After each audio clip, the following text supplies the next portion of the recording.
12 বছর আগে বাবাকে হারায় উষা বড়ুয়া। সংসার চালাতে হিমশিম খাওয়া মায়ের পাশে দাঁড়িয়েছিল মেয়েটি। ছোট বোন আবার প্রতিবন্ধী, তাই সংসারের ভার এসে পড়েছিল তার কাঁধে। পড়াশোনা শেষ করে পরিবারের মুখে এনেছিলেন সচ্ছলতার হাসি। 26 বছরের উষা কাজ শুরু করেন ঢাকার আন্তর্জাতিক স্বাস্থ্য গবেষণা সংস্থা ICDDRB-তে। এর আগে উখিয়া রোহিঙ্গা ক্যাম্পে এনজিওতে চাকরি করেছিলেন তিনি। ওদের ফ্যামিলিতে হচ্ছে ওরা 4 বোন, কোনো ছেলে নেই তাদের ঘরে। তার বাবা ব্যবসায়ী ছিলেন, অকালে মৃত্যুবরণ করেছেন। উষা বড়ুয়া হচ্ছে তৃতীয়তম। সবচেয়ে উনি একটা স্মার্ট ছিল, সব বোনদের মধ্যে শিক্ষিত ছিল এবং অমায়িক ছিল। মা অনেক সংগ্রাম করে কিন্তু তাদেরকে মানুষ করে। 3টা মেয়ে, 4টা মেয়ের মধ্যে ছোটটা কিন্তু প্রতিবন্ধী। মানুষ করলেও তারা মানুষের মতো মানুষ হয়েছিল। মায়ের আজকে একটা ভালো মুহূর্তে এসে এই মেয়েটাই কিন্তু সবকিছু দেখভাল করছিল।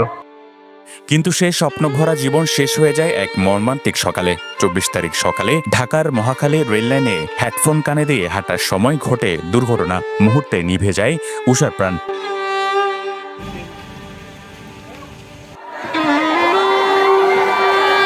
বুধবার রাত 11:30টায় তার মরদেহ পৌঁছায় নিজের বাড়ি রামুতে।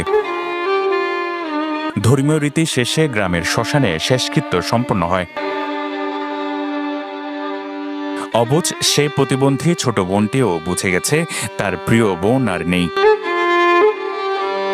চোখের জল মুছতে জানে না, তবুও বুক ভাসানো কান্নায় যেন আকাশ বাতাস ভারী হয়ে ওঠে।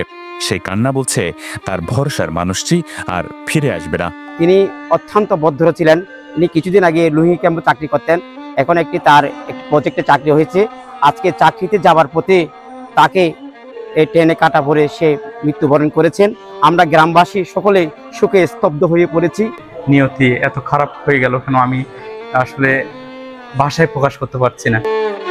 উষা বড়ুয়ার মৃত্যু শুধু একটি পরিবারের কান্না নয়, আমাদের জন্য শিক্ষা। এক মুহূর্তের অসতর্কতা কেড়ে নিতে পারে একটি পুরো জীবন।